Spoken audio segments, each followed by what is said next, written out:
All right, here we go with example 3, solving equations by adding the opposite. So we're supposed to solve each equation and then check our answer. So let's start with the first one. Negative 8 plus b equals 2. So remember, we have to isolate that variable, that b, get it by itself. And it's not by itself on this side of the equation, so we need to get rid of this over here. Now this is a negative 8 that's added to b. And so sometimes this can be confusing because it's like, okay, there's addition here, there's a negative here, what inverse operation do I choose? What I always look at is this 8. And what is 8? 8 is a negative. So you're going to do the inverse operation of that negative, which would be to add 8 to both sides and see what happens. What is negative 8 plus 8? It's 0. 0 plus b is b, and that's really all we wanted, is we wanted to get b by itself, and so this is how we do it, and we achieved our goal. 2 plus 8 is 10, so b equals 10. Let's go ahead and check our answer. So we're going to write that original equation, substitute 10 in for b. Here we have negative 8 and 10. This is negative, this is positive. Since these signs are different, we're going to take the difference between the two numbers. The difference between 10 and 8 is 2. Then I look at the numbers to see if it's positive or negative. What's bigger, 10 or 8? 10 is bigger, and 10 is positive, which means my answer is going to be positive. And then I get a true statement right here, which means b equals 10 is the solution to this equation. All right, let's go ahead and move on to the next one. We have negative 3/4 plus z equals 5/4. So we're trying to get z by itself. So we need to do the inverse operations, right? It's not, there's a negative 3/4, but it's negative 3/4 plus. So again, we're just going to look at that negative 3/4. And negative 3/4 is negative. So we're going to do the inverse of that negative, which would be a positive 3/4. Because think about it, all we're trying to do is get z by itself. And what's a negative 3/4 plus a 3/4?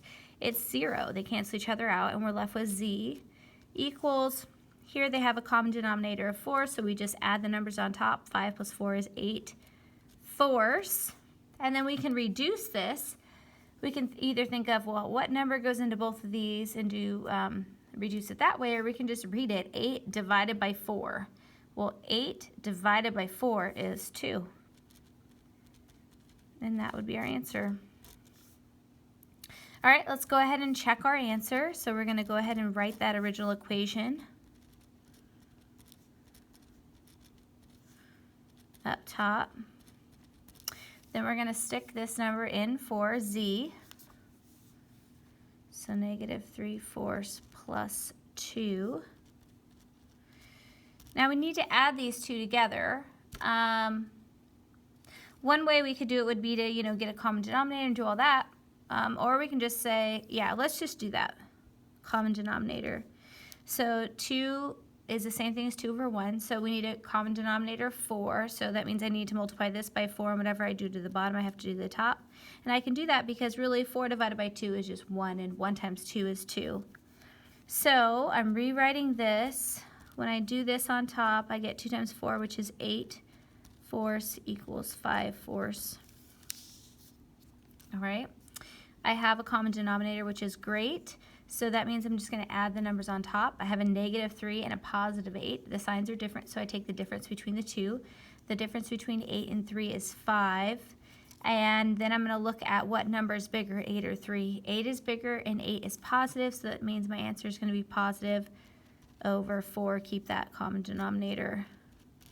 So yeah, it is a true statement, which means my answer, z equals 2, is the solution to the equation right here.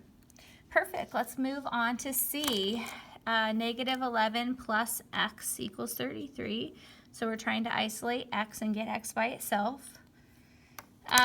So yeah, let's go ahead and do that. We have to get rid of this negative 11, and right, we're looking at it as a negative 11. So the inverse of negative would be a positive 11. 2 both sides, negative 11 and a positive cancel each other out, and we're left with x, which is exactly what we need. And then 3 plus 1 is 4, 3 plus 1 is 4, x equals 44. Well, that was pretty easy. Now we're going to check it. Write the original equation, and then substitute this value in for x. Okay, perfect. Now we need to do this math a little bit. This is negative, this is positive. The signs are different, so I have to take the difference between 44 and 11. I don't know what that is, so I'm just going to come down here. 44 minus 11, and I get 4 minus 1 is 3, 4 minus 1 is 3. So it's 33. Now, since the signs are different, I need to figure out, is my answer going to be positive or negative? So I look at 11, I look at 44. 44 is a bigger number, 44 is positive.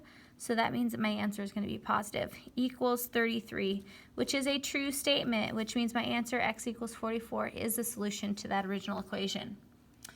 All right, on to D.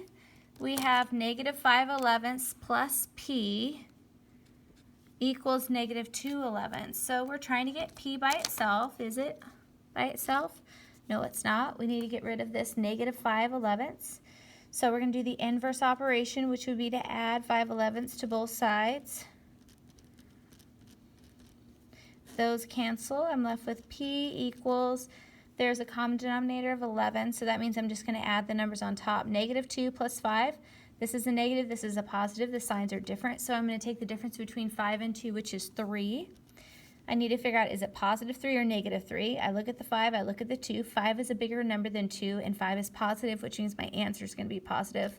And since I already had a common denominator of 11, that just stays there. So there's my answer right there. So I'm going to check my problem. Go ahead and write the original equation.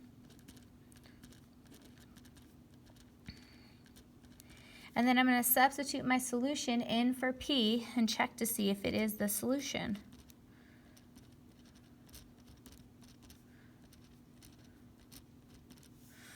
Okay, here, there's a common denominator, right? But so that means I'm just going to add the numbers on top.